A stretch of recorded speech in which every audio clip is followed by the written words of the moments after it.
जय सिया राम। सब सुख लहे तुम्हारी सरना, तुम रक्षक काहू को डरना। ये बातें लगभग अपने हर कार्यक्रम में मैं दोहराता हूँ और कोशिश हमारी यही है कि लोगों के हृदय में ये बात घर कर जाए, पूरी तरह से बैठ जाए कि हनुमान जी की पूजा से, हनुमान जी की साधना से सब संभव है। और हम लोग तो हनुमान चालीसा पे भी लगातार चर्चा कर रहे हैं। हालांकि काफ़ी दिनों के बाद फिर मुलाकात हुई है आदरणीय सूरजताल ब्रिजवासी जी से, चूँकि आप कथा में काफ़ी व्यस्त थे। कई बार हमारी बातें हुई, लेकिन समय अभाव था। अब जहाँ तहाँ शहर से बाहर भी कथा में काफ़ी बिजी थे। लेकिन खैर, जैसे ही आप वापस लौटे, आपने खुद ही कहा कि अब हनुमान चालीसा के उस कड़ी को आगे बढ़ाया जाए। तो आचार्य सूरजताल ब्रिजवासी जी उपस्थित थे आपके सामने। स्वागत है आपका आचार्य जी। जय सिया राम। आचार्य जी, हनुमान चालीसा की महिमा के क्या कहने, सर्वफलदायक है, आपने कई बार दोहराया भी है। और जो भी भक्त हैं, साधक हैं, जिन लोगों ने हनुमान चालीसा का पाठ किया है, उनका अपना स्वयं का अनुभव भी है कि हनुमान चालीसा सब देने वाला है। आगे की कड़ी में आज आप क्या बताने जा रहे हैं आचार्य जी? जी, अभी तक जो हमने श्रवण किया था, हम उससे आगे बढ़ते हैं। और भगवत कृपा से देखिए, सारे कार्य तभी होते हैं जब उनकी कृपा होती है। जी बिल्कुल। अभी तक जो भी विराम रहा उसे अन्यथा न लें आप, वो उसमें भी हनुमान जी की कोई ना कोई कृपा रही होगी। तो उसकी वजह से आज हम लोग पुनः यहाँ उपस्थित हैं और आज आगे वर्णन करते हैं आगे की चौपाई से। आगे की चौपाई को एक बार सुन लेते हैं हम लोग। भीम रूप धरे असुर संहारे, रामचंद्र जी के काज सवारे। भीम रूप धरे असुर संहारे। देखिए, हनुमान जी को अगर आप देखेंगे तो उन्होंने बहुत सारे रूप धरे हैं। कभी सूक्ष्म रूप धरे सिंह दिखावा है, कभी मसक समान रूप कपिधरी है। अब यहाँ वर्णन आता है भीम रूप धर। कभी मैया ने कहा तुम इतने छोटे से हो तो कैसे राक्षसों को मार पाओगे, तो कनक भूधराकार शरीरा। तो हनुमान जी जब चाहे तैसा रूप धारण कर लेते। कभी कंचन वर्ण विराज सुवेशा। हाँ, कभी कंचन वर्ण विराज सुवेशा। तो उन्होंने जब जैसा समय लगा और उन्हें लगा इसकी ऐसी आवश्यकता है, वैसा ही उन्होंने रूप धारण किया। तो ये सब कैसे संभव है? कोई भी व्यक्ति नाना प्रकार के रूप कैसे बदल सकता है? तो शास्त्रों में बताया गया कि जिसके पास अष्ट सिद्धि होती हैं, अड़माधी जो सिद्धियां हैं, अगर वो आपके पास होती हैं तो आप उनके माध्यम से नाना प्रकार के रूप बदल सकते हैं। जब चाहे, जैसा चाहे वैसा बदल सकते हैं। तो हनुमान जी को तो ये उनकी सेवा से, उनके जो भाव था, उनके जो सेवा का विलक्षण भाव था, उससे उन्हें पहले ही प्राप्त था। अष्ट सिद्धि नवनिधि के दाता, यानी कि उनको तो था ही था, लेकिन उनको तो ऐसा भी वरदान था कि वो भी किसी को भी प्रदान कर सकते हैं। और प्रदान आप किसी भी वस्तु को दूसरे को तभी दे सकते हो जब पहले आपके पास हो।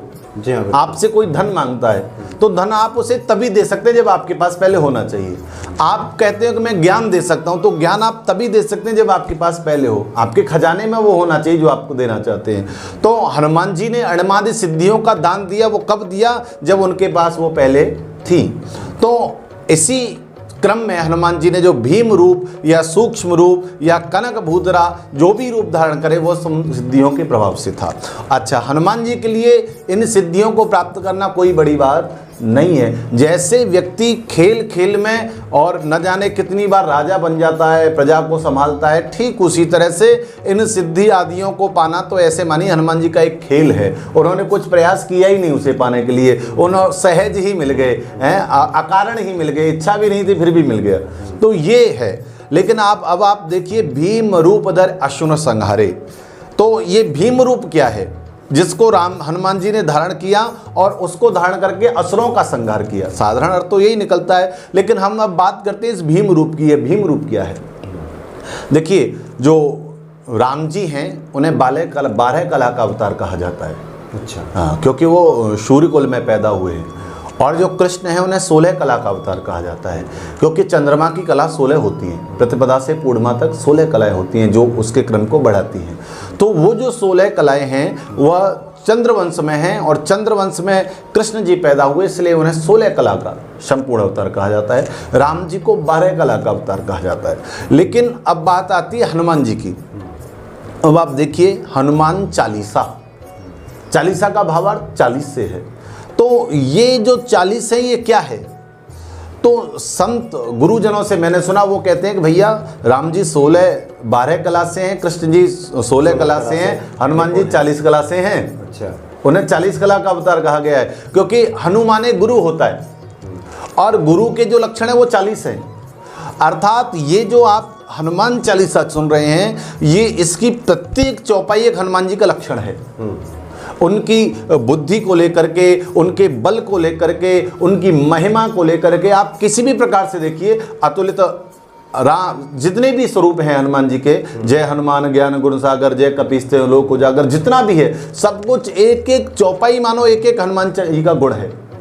और दूसरा एक और बात, 40 का बड़ा विलक्षण है। हमने भी कई बार जैसे फ़ोन कॉल आती हैं लोगों की, या लोग पूछते हैं कि हनुमान चालीसा का कितने दिन का अनुष्ठान करना चाहिए, हनुमान चालीसा को कितने दिन में पढ़ें कि सिद्ध हो जाए।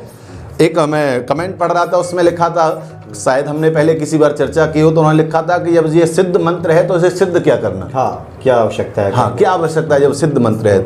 तो उसके लिए आप ऐसे समझिए, जैसे लकड़ी होती है तो लकड़ी के अंदर अग्नि है, ये सिद्ध है, इसे सिद्ध करने की आवश्यकता नहीं है। सिद्ध तो है लेकिन उसको प्रकट करने की आवश्यकता है। अग्नि लकड़ी के अंदर है, ये बात शाश्वत सत्य है, आप भी जानते हैं, मैं भी जानता हूं, हर कोई जानता है। तो आप ये कहें कि जब लकड़ी के अंदर अग्नि है तो उसे सिद्ध करने की क्या आवश्यकता है? प्रकट करने की आवश्यकता है उसको। वो है, ये तो बात सही है, लेकिन वो उसके अंदर छुपी हुई है। आपको अग्नि को काष्ठ से बाहर निकालना है तो उसके लिए जो प्रयत्न करना है, ठीक उसी तरह से हनुमान चालीसा सिद्ध मंत्र हैं, इसमें कोई डाउट नहीं है, किसी प्रकार का संदेह नहीं है। लेकिन आपके जीवन में वो प्रकट हो, आपके कर्म में वो प्रकट हो, आपकी दिनचर्या में वो प्रकट हो, उसके लिए आवश्यकता है कि आप उसको प्रकट करने की पद्धति को स्वीकारें। या दूसरे अर्थों में आपके लिए सिद्ध है कि नहीं? हाँ, ये भी बात है कि आपके लिए वो सिद्ध है कि नहीं। ये बिल्कुल सत्य बात है कि आज जितने भी शब्द हैं, संस्कृत के वाक्य हैं, या जो भी स्वरूप हैं, जो भी हम बोलते हैं, साइंटिफिक सिद्धांत है कि उसका कभी लुप्त नहीं होता, वो ब्रह्मांड में गूंजता रहता है। लेकिन जिस चीज़ को जितनी बार दोहरा जाता है उतनी बार वो जल्दी से प्रकट होती है और सिद्ध होती है। बात ये भी आप सत्य कह रहे हैं कि आपने, ठीक है, आज मैंने हनुमान चालीसा को पढ़ा तो मेरे लिए सिद्ध हो गया, लेकिन आप पढ़ेंगे तो आपके लिए भी उसकी पुनरावृत्ति करना आवश्यक है। ऐसा नहीं है कि मैंने सिद्ध कर लिया तो उसका कार्य आपको रहे, ऐसा नहीं है। वो सिद्ध मंत्र है, ठीक उसी प्रकार से जैसे अग्नि है, अगर मुझे जलानी तो मुझे भी उसको प्रकट करना पड़ेगा, और आपको जलानी तो आपको भी प्रकट करना पड़ेगा, जलाने का कार्य हाँ करना ही पड़ेगा। ऐसा नहीं है कि मैंने प्रकट कर ली तो आप कहें कि नहीं मेरे घर में काम हो जाएगा क्योंकि आपने प्रकट कर लिए। तो ठीक उसी तरह से ये हनुमान चालीसा के मंत्र सिद्ध हैं, ये बात सत्य है, लेकिन आपने जीवन के लिए आपको उन्हें प्रकट करना पड़ेगा, आपके स्वयं के लिए जागृति करना पड़ेगा। कोई भी मंत्र या ये जो भी हम देख रहे हैं, पढ़ रहे हैं, इनके ऊपर संशय नहीं किया जा सकता, लेकिन उनको अपने जीवन में चरितार्थ करने के लिए आपको उसके नज़दीक जाना पड़ेगा। तो आप लोग कहते हैं कि कितने दिन का अनुष्ठान करना चाहिए, तो 40 दिन के अनुष्ठान की बड़ी विलक्षण पद्धति है हमारे शास्त्रों में, वेदों में, पुराणों में। और अगर आप आयुर्वेद में जाते हैं तो किसी भी आयुर्वेद डॉक्टर के पास जाते हैं तो वो कोई भी कितने से भी बड़ा रोग हो तो वो ये कहता है कि आपको 40 दिन दवा खानी पड़ेगी। क्यों? क्योंकि उनके अनुसार 40 दिन की अवधि ऐसी है जिसमें आपके रोग का निवारण हो जाएगा। ठीक उसी तरह से आपके जीवन में कोई भी संकट आ रखा है, कोई भी परेशानी आ रखी है, कोई भी समस्या आ रखी है, तो आप इसका 40 दिन का अनुष्ठान करिए।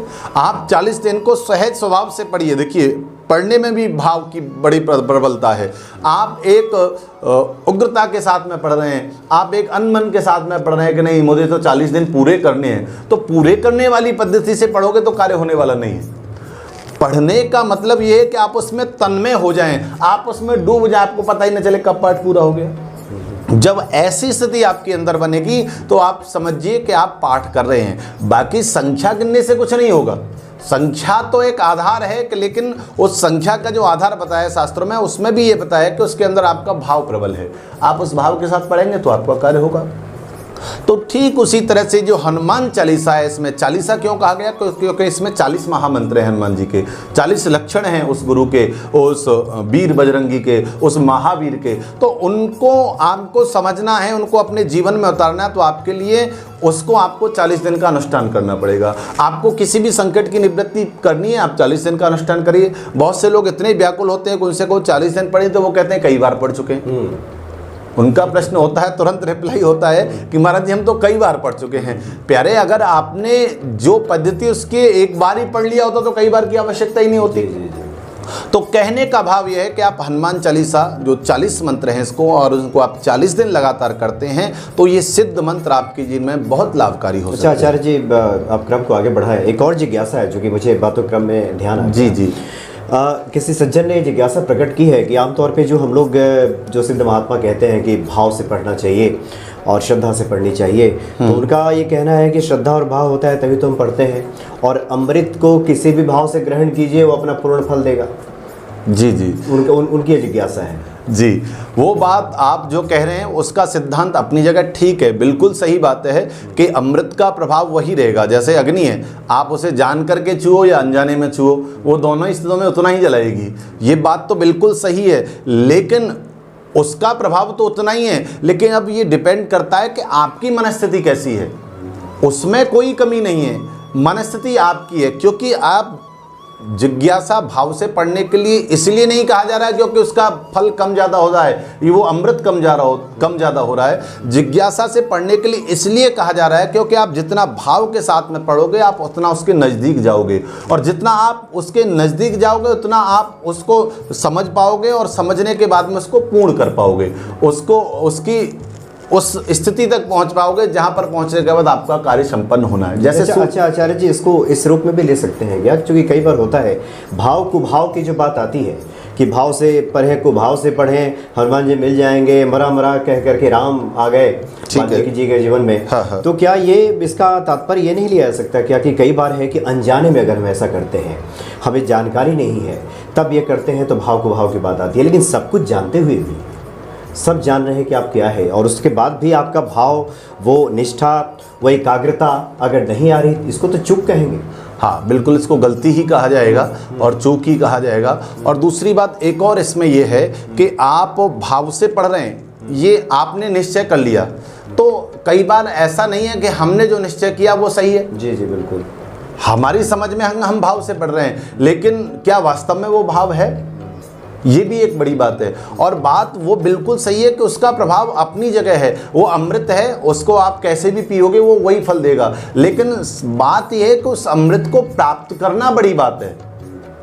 आप उस अमृत में कोई कमी नहीं है, कोई दोष नहीं है, लेकिन उस अमृत के तक पहुंचना तो आपका कर्तव्य है, और जो पहुंचने की स्थिति वही भाव है, वही श्रद्धा है, वही जिज्ञासा है। अब आप इसको आप ऐसे देखिए कि आपने कैसा ही कह दिया कि भाई हम तो कैसे भी पढ़ें, उसका फल हमें मिलना चाहिए, मिलेगा, उसमें कोई दिक्कत नहीं मिलेगा। लेकिन अगर आप उससे सही ढंग से पढ़ोगे तो और ज़्यादा सही मिलेगा।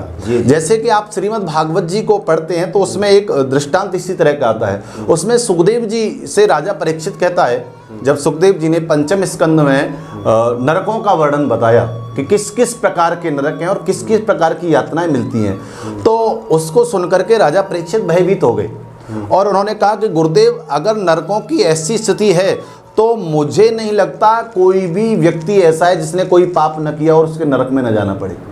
अर्थात जो 28 प्रकार के नरक बताए गए हैं उनमें से संसार का कोई प्राणी अछूता नहीं है, कोई बचेगा ही नहीं। मतलब हर प्राणी को नरक जाना पड़ेगा उसके अनुसार जो नरकों में उसका वर्णन है। तो राजा परीक्षित घबरा गए कि छोटी मोटी त्रुटियां तो सबने की होती है बिल्कुल, और हो ही जाती हैं, कोई जान करके हो जाती है, कोई अनजाने में हो जाती है। तो ऐसी स्थिति में क्या करना होगा? तो उस समय राजा परीक्षित को सुखदेव जी ने कहा था कि बात आपकी सही है, लेकिन आप अपने जीवन में जब भगवत नाम को जोड़ लेते हैं तो आपके जीवन में आप अनजाने में भी भगवत नाम ले रहे हैं तो भी वो आपके पापों का नाश करता है।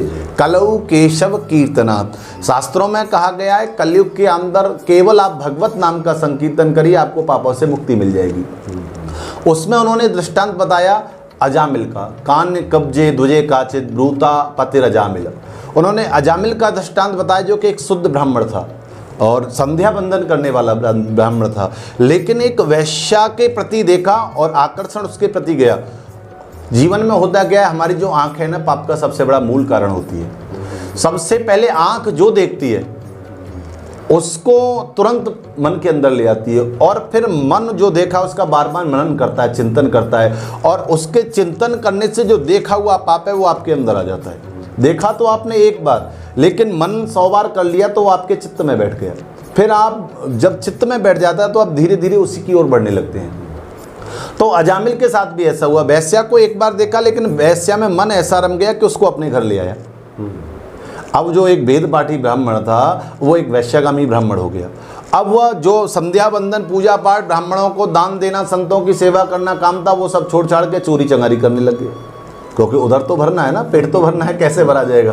और वैश्या को चूक लाए हैं तो डिमांड ज़्यादा होती है और अपना उनका स्वभाव है उसके अनुसार। तो उसके लिए वो एक ब्राह्मण चोर बन गया। संयोग देखिए कि वहाँ पर कुछ संतों का आगमन हुआ। तो गांव में, शहर में, हर जगह कुछ हंसी मजाक वाले लोग होते हैं। तो संतों ने पूछा, भाई कोई एक श्रेष्ठ स्थान बता दो भक्त का जहां हम विश्राम कर लें रात्रि को। तो लोगों ने उपहास बस अजामिल का घर बताया कि वो बड़ा ब्राह्मण था, बड़ा संत था, आज देखो कैसा हो गया, आप उसके घर चले जाइए। महात्मा लोग उसके घर चले गए। संतों ने जब भोजन प्रसादी अपने हाथ से बनाई और ग्रहण करी तो पता चला उन्हें कि ये तो वैश्या है। लेकिन संत तो संत होता है। उन्होंने कहा कोई बात नहीं, अगर हम वैश्या के घर भी आए तो हमारा कर्म है, कम इसका भी उद्धार करें, इसका भी कल्याण करें, ऐसे भी मुक्ति दिलाएं। तो जब प्रातःकाल संत चलने लगे तो उन्होंने कहा भाई हमें कुछ दक्षिणा चाहिए। दक्षिणा? तो अजामिल बोला, महाराज मैं तो खुद चोर हूँ, दूसरों के धन का हरण करने वाला व्यक्ति आपको दक्षिणा दे, कैसे संभव है? तो महात्मा जी ने कहा भाई दक्षिणा हमें ये नहीं चाहिए, आप हमें कुछ ऐसा दीजिए जिससे हमारे नारायण का नाम आप लेते रहें। तो उन्हें ऐसा क्या चाहिए कि संतान कोई होने वाली है? कि हाँ एक संतान होने वाली है। तो संतों ने कहा कि आप जो संतान होने वाली है उसका नाम नारायण रख लेना, हमारे कहने से ही हमारी दक्षिणा है। उन्होंने कहा ठीक है महाराज, नारायण रख लेंगे। अब जैसे ही बच्चा पैदा हुआ तो उसका नाम नारायण रख दिया गया। अच्छा, स्वभाववश माता पिता का क्या होता है कि जो सबसे छोटी संतान होती है ना, सबसे ज़्यादा स्नेह उसी के प्रति रहता है। ज़्यादातर दो ही स्थितियों में होता है, या तो बड़े के साथ प्रेम रहता है या सबसे छोटे वाले के साथ रहता है। तो ये सबसे छोटा था और वात्सल्य भाव था, तो इसलिए सबसे ज़्यादा नाम इसी का लेता था अजामिल। नारायण आओ, नारायण खेलो, नारायण भोजन किया, नारायण खेलने गए, हर समय नारायण। तो अज्ञानवश भी वो नारायण ले रहा है, ज्ञान से नहीं ले रहा है। इसलिए नहीं ले रहा है कि भगवान का भजन करना है, वो तो इसलिए ले रहा है क्योंकि उसके बेटे का नाम नारायण है। तो नारायण नारायण सारे दिन चिल्लाता रहता है। अब चूंकि पाप कर्म ज्यादा किया था तो यम के दूत पहले ही आ गए लेने के लिए। जैसे ही यमदूत लेने के लिए आए तो ये तो व्याकुल हो गया देख करके, और इसने देखा मेरा बेटा दूर खेल रहा है तो उसको बुलाना शुरू किया। दूरे क्रीडन कासक्तम व्यातुम नारायणो वपु। जैसे ही दूर से देखा तो चिल्लाने लगा, अरे बेटा नारायण नारायण बचाओ, प्लावे तेन सुरेण उच्च, ऊंचे स्वर में चिल्लाने लगा, अरे बेटा मुझे बचाओ, बेटा मुझे बचाओ। बेटा तो उसे कहाँ समझ है किसको बचाना, वो तो खेलने में मस्त है। लेकिन उतने में ही गोविंद के पार्षद आ गए। उन्होंने यमदूतों से कहा भाई इसे छोड़ दो। यमदूतों ने कहा हम तो नहीं छोड़ सकते, क्योंकि यह पापी है, दुराचारी है, इसको तो हम पकड़ करके ले जाएंगे, ये इसने अधर्म किया है। तो विष्णु दूतों ने कहा भाई नहीं, आपको छोड़ना पड़ेगा। क्यों छोड़ना पड़ेगा? क्योंकि इसलिए छोड़ना पड़ेगा क्योंकि ये जो है इसने भगवान का नाम लिया है। यमदूतों ने कहा नहीं नहीं, भगवान का नाम लिया ये आपका भ्रम है, इसने तो अपने बेटे का नाम लिया, वो देखो वो खेल रहा। तो ये सुन करके भगवान नारायण के दूतों ने कहा कि आपकी बात सही है, लेकिन ये बताओ असली नारायण नाम किसका है, इसके बेटे का है या हमारे भगवान का है? तो ये सुन करके यमदूतों ने कहा कि भाई असली नाम तो गोविंद का ही है, नारायण का ही, भगवान का ही है। उन्होंने कहा जब असली ने सुन लिया तो नकली को सुनने की आवश्यकता क्या है? बचाने का कार्य तो असली करेगा, नकली थोड़ी करेगा। तो बहुत समझाया उन्होंने कि नहीं नहीं, इसने तो भाव से नाम नहीं लिया, भक्ति से नाम नहीं लिया, और ये तो एक संसारी पुत्र का नाम लिया है। तो उन्होंने उस समय ये समझाया कि देखो भाई, संसार में किसी भी प्रकार से भगवान के नाम को लिया जाए। जैसे आपने कहा कि वो लोगों की जिज्ञासा रहती है कि मरा मरा जपा, लेकिन मरा मरा आप 3 बार कही तो 2 बार राम आ जाएगा उसमें।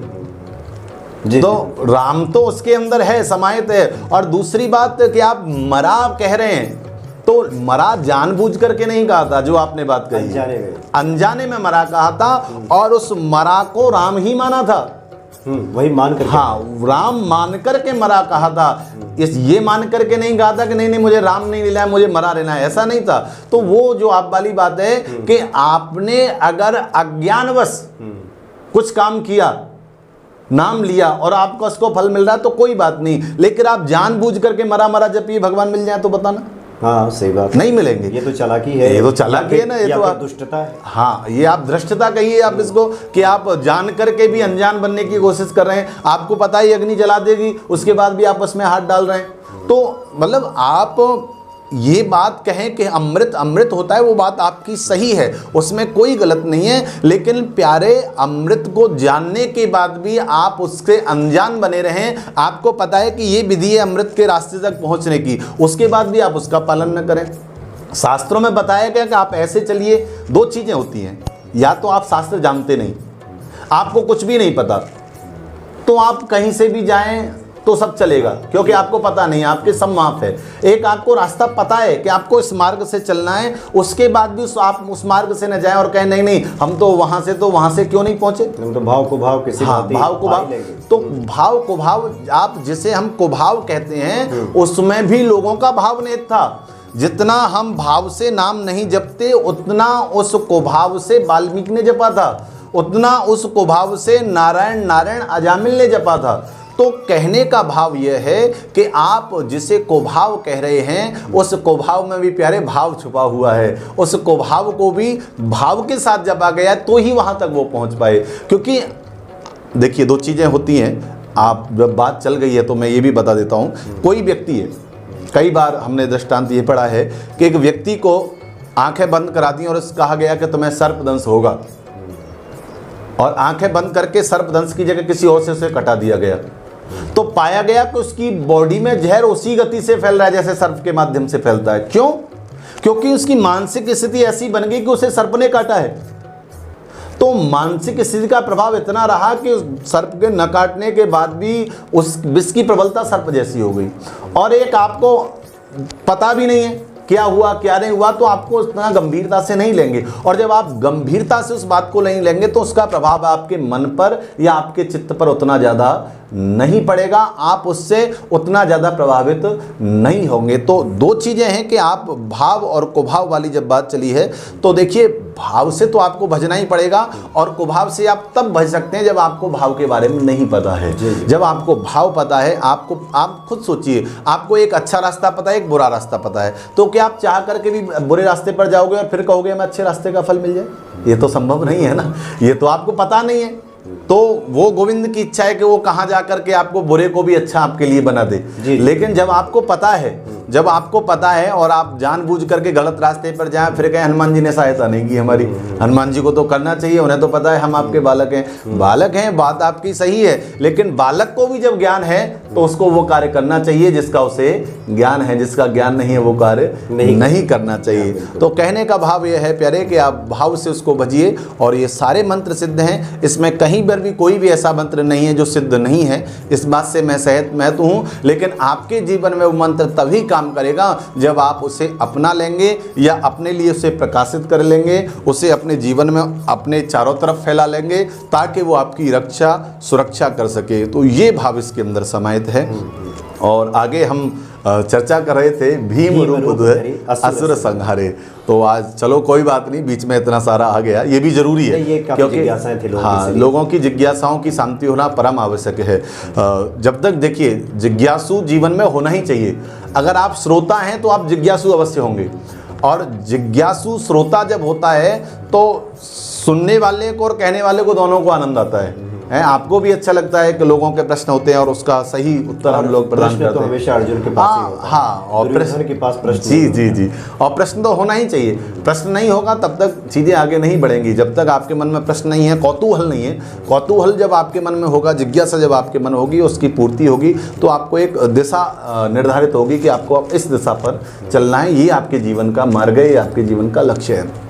और कई बार हम लोग देखते हैं, बहुत सारे लोग जब ये कहते हैं कि हमने इतना पाठ किए, 1000 पाठ किए, उसके बाद भी सफलता नहीं मिली, तो प्यारे इसका मतलब ये बिल्कुल भी नहीं है कि आपने जो 1000 पाठ किए उसका कोई मीनिंग नहीं है। 4.5 साल के ध्रुव जी तपस्या करने गए और 5 साल में भगवान मिल गए। तो जो बड़े बड़े संत महात्मा हजारों वर्षों से तपस्या कर रहे थे, उन्होंने कहा हम सब चलते हैं भगवान के पास। हमें हजारों साल हो गए तपस्या करते हुए, हमें तो नहीं मिले। और उस ध्रुव को मात्र 6 महीने में मिल गए। तो सबके सब चल दिए। भगवान नाविक बन करके रास्ते में आगे, नदी पार करनी थी। सब संत महात्मा नाव में बैठे हैं। देखा तो पहाड़ जल रहे हैं बहुत सारे। संतों ने पूछा नाविक ये क्या जल रहा है? तो भगवान जो नाविक के वेश में आए थे उन्होंने कहा महात्मा जी ये जो ध्रुव बालक हुआ है ना, जिसने भगवान को पाया है, बोले हाँ, बोले उसके ये पिछले जन्म है और उसके जो पिछले जन्म के पाप थे, इतने सारे जन्म उसने मेरी तपस्या की लेकिन उसको मैं नहीं मिला और आज मैं उससे मिल गया हूं, तो इसलिए पिछले साले जो पुण्य थे, जो पाप थे, उसके वो जल रहे हैं और इतने समय से, इतने जन्मों से ये मेरी तपस्या कर रहा है, तब जा करके मैं ऐसे आज मिला हूं। तो वो सबके सब संत फिर वहीं से वापस हो गए। क्यों? क्योंकि भैया इतने सारे जन्म बीत गए, हमें तो केवल 6 महीने दिखाई दे रहे हैं, लेकिन पीछे से उसने कितनी भक्ति दी, हमारा तो पहला ही जन्म है। ये यात्रा काफी पहले से। हाँ, तो ठीक उसी प्रकार से कि हमें ऐसा लगता है कि हमने आज 2 महीने 3 महीने कर लिया और हमारा कुछ नहीं हुआ, तो ऐसा नहीं है। वो जो हम कर रहे हैं वो कहीं ना कहीं हमारे साथ है, और या तो ये कहिए कि हमारा पाप इतना बड़ा हुआ है कि हमें वो सही समय नहीं मिल पा रहा है, या ये कहिए कि अभी हमारी साधना में कोई कमी है, जब कमी हमारी पूरी हो जाएगी तो हमारा कार्य भी पूरा हो जाएगा। तो ये आज का वृत्तांत ये रहा। आइए अगली बार फिर हम इस चौपाई के ऊपर वर्णन करेंगे, आपसे पुनः दोबारा मिलेंगे। तब तक के लिए जय श्री राम। और आचार्य जी आपने तो बहुत एक महत्वपूर्ण बात बताई जो मेरे मन में अभी भी वो घूम रहा है कि भगवान राम 12 कला में निपुण, भगवान कृष्ण 16 कला में निपुण और हनुमान जी तो 40 कला में निपुण। 40 कला में, बिल्कुल बिल्कुल। जी जी जी, विस्तार से इसकी हम लोग आगे भी चर्चा करेंगे। हाँ बिल्कुल करेंगे। बहुत बहुत धन्यवाद आपका आचार्य जी।